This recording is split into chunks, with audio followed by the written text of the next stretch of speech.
బుధవారం భోపాల్లో గీతా జయంతి సందర్భంగా 7,000 మంది పాల్గొని సామూహికంగా గీత పఠించారు. వీరిలో 3,721 మంది టీచర్స్ ఉన్నారు. ఈ కార్యక్రమంలో ముఖ్యమంత్రి డాక్టర్ మోహన్ యాదవ్ కూడా పాల్గొన్నారు.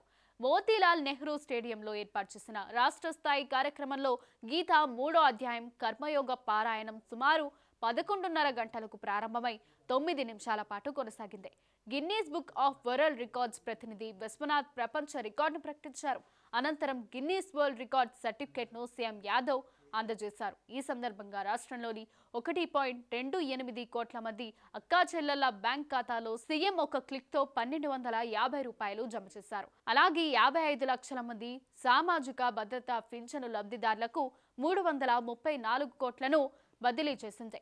ఉజ్జయినిలోని అంతర్జాతీయ గీతా మహోత్సవ్లో 4వ రోజైన బుధవారం ఆచార్యులు, కళాశాలలు, పాఠశాలలు, సంస్కృతక పాఠశాలల విద్యార్థులు సామూహికంగా గీతను పఠించారు. 501 మంది చిన్నారులు ఉదయం 11 గంటలకు గీతా పఠనం ప్రారంభించారు. ఇది మధ్యాహ్నం 12 గంటల వరకు కొనసాగింది.